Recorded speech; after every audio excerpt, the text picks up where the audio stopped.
Dude, so we are day two at the swim school conference, and I've got Kelsey Delprit here. He is with Swimming Safari in Jacksonville, Florida, and we are going to just jump in. I'm going to let him do most of the talking today.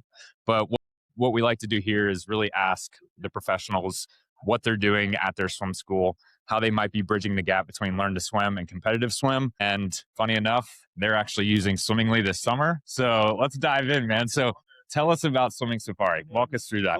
Swimming Safari, Jacksonville, Florida. We opened our indoor swim school in 2014. Right now, we teach somewhere between 1,800 and 2,000 kids a week. Learn to swim is the primary focus, but we've done a developmental swim team for a long time, and we call it Flying Lions. And then now we're just stepping into doing a rec summer league team.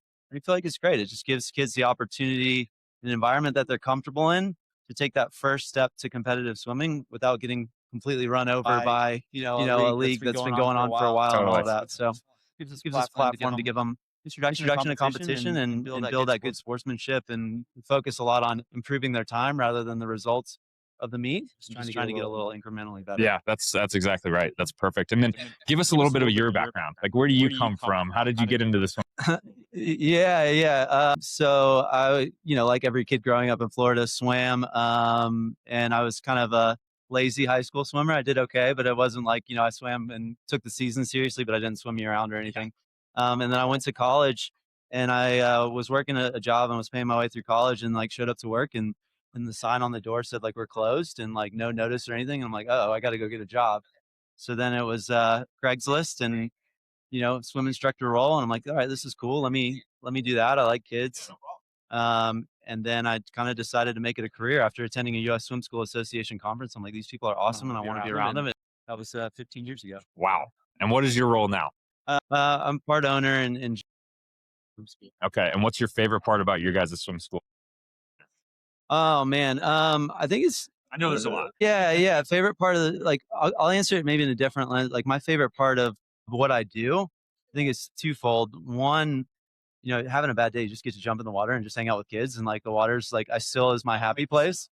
Absolutely. Okay. Yeah. 100%. You get to be silly and goofy and then the other side of it's just our staff and like seeing them grow and really trying to prepare them for the next step, whether that's with us or out in the real world, but just seeing them grow and take on challenges and like, when they answer questions from parents better than I can answer them, I'm like, that's a proud moment for me. Yeah.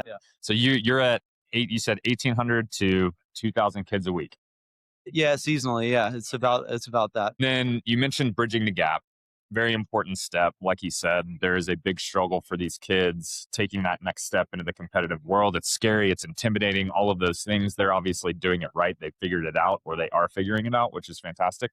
What would you say the percentage is that are really interested in that next step? Because I know not every kid is like going to go to swim team, right? Yeah, I think what it does is it helps pull them all the way through the program. So our last level of learn to swim is amazing alligators, and they're swimming, the length of the pool and all that, but it's still a 30-minute class. And having Flying Lions on the other end of that, which is the developmental swim team, it pulls people all the way through the program. Like they want to get to that point of graduating amazing alligators, going into Flying Lions, and then they kind of decide it's a fork in the road. Are we like we're done officially with the learn to swim? And do we want to then pursue this as a sport? And some don't. But having that as kind of that capstone of like, okay, you've done it all, and here's that next step if you want to take it, helps bring them through the program. So is that your answer to, one of the most popular questions is what's next? Like when the parents come to you and they get through the learn to swim thing and they're like, what's next? Like, where do I go from here?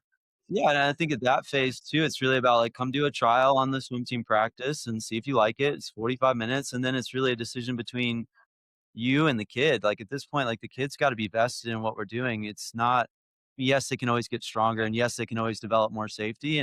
But the kids, if we're going to take this next step into it being a sport, like I want the kids that want to do it, and it's no longer the parents just dragging them there. It's like, okay, now this is like something that they're interested and excited about. That's awesome. So you said they're 45-minute practices, Yeah, the practice. hitting like 1,100 yards. Yeah, somewhere between now 1,100, 1,400.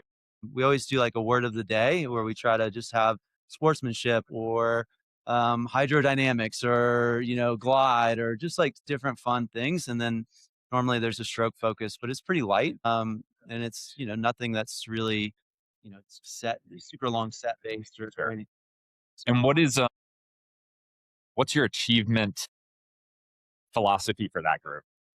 Like you have with your Learn to Swim kids. Is it much different? Is it just at a higher level?